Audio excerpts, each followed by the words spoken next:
Good evening, students. So, today let's start a new chapter in history, that is Chapter 8, Religious Ideas in Medieval Period. So, let us first discuss what are we going to study in this chapter. So, we are basically going to study about Sufism and Bhakti movement that are basically related to Islam and Hinduism respectively. So, first of all, let us talk about Sufism. So, Sufism basically gives us the mystical and spiritual dimension of Islam. A reform movement within Islam with an emphasis on love and compassion towards all human beings. So, this can be our basic definition of Sufism.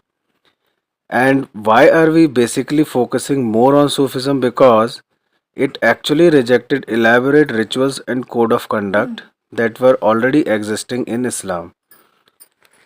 It emphasized on personal devotion and love for God. So now let's talk about some of the important terms that are related to Sufism. So first one is Sufi path, that is also called as tariqa in Islamist language.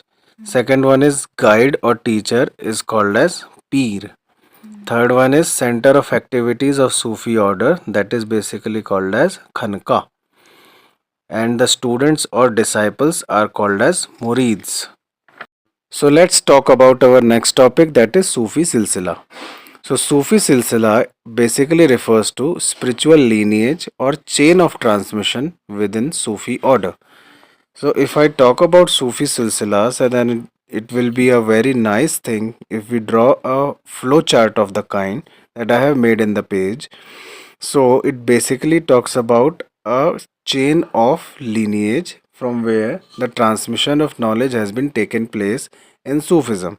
So, as the flowchart clearly explains, that a Sufi practitioner who is also called as Murid, he gets a spiritual knowledge from the Peer who is also called as Sheikh. And for a Peer or the Sheikh, the supreme authority is Prophet Muhammad. Now, let's talk about some important silsilas related to Sufism. So herein we will be basically talking about only those silsilas which are mentioned in our book. And the first one is Suhrawardi silsila. It was actually being founded by Bahauddin Zakaria in India. The most prominent khanqa of Suhrawardi silsila was established in Multan, which is presently located in Pakistan. And if we talk about the most important centers of this silsila, so they were Punjab, Sindh, and Bengal. So now let's talk about the second most important silsila, that is the Chishti silsila. The founder of Chishti silsila was Muinuddin Chishti. He was the one who came to India at the time of Ghori's conquest and finally settled in Ajmer. His tomb is situated at Ajmer. He actually treated rich and poor alike, and this particular silsila adopted religious tolerance towards non-Muslim as well.